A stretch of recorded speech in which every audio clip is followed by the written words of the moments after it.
Peristiwa Rengas Dengklok adalah peristiwa penculikan yang dilakukan oleh sejumlah pemuda antara lain Sukarni, Wikana, Aidit, dan Hoirul Saleh dari perkumpulan Menteng 31 terhadap Soekarno dan Hatta. Peristiwa ini terjadi pada tanggal 16 Agustus 1945 pukul 3 waktu Indonesia bagian Barat.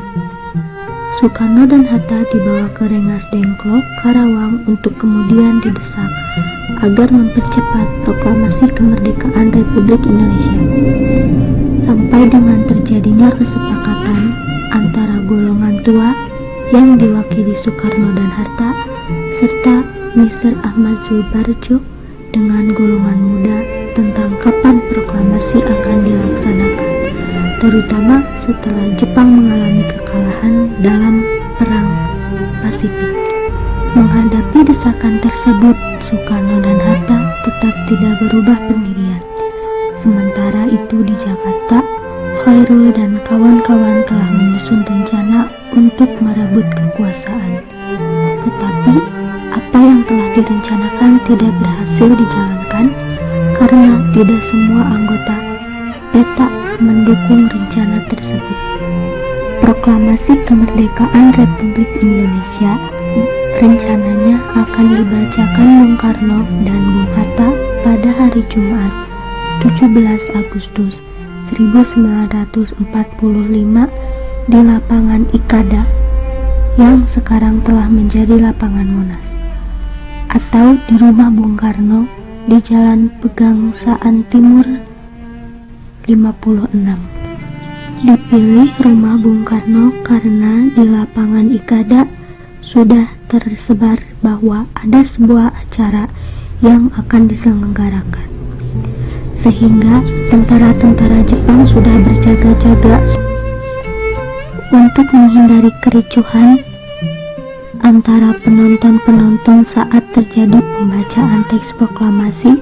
Dipilihlah rumah Soekarno di Jalan Pegangsaan Timur nomor 56. Teks proklamasi disusun di Rengas Dengklok di rumah Ciawi Kieseong. Bendera merah putih sudah dikibarkan para pejuang di Rengas Dengklok pada Kamis tanggal 16 Agustus sebagai persiapan untuk proklamasi kemerdekaan Indonesia. Karena tidak mendapat berita dari Jakarta, maka Yusuf Kunto dikirim untuk berunding dengan pemuda-pemuda yang ada di Jakarta. Namun, sesampainya di Jakarta, Kunto hanya menemui Wikana dan Mr. Ahmad Subarjo. Kemudian, Kunto dan Ahmad Subarjo ke Rengas Dengklok untuk menjemput Soekarno, Hatta, Fatmawati, dan Guntur.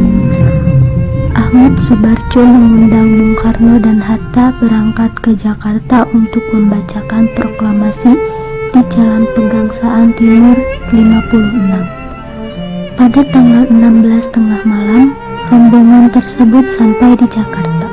Keesokan harinya, tepatnya tanggal 17 Agustus 1945, pernyataan proklamasi dikumandangkan dengan teks proklamasi kemerdekaan Indonesia yang diketik oleh Sayuti Melik menggunakan mesin tip yang dipinjam dari kantor Kepala Perwakilan Angkatan Laut Jerman, Mayor Laut Dr. Herman Kandeler.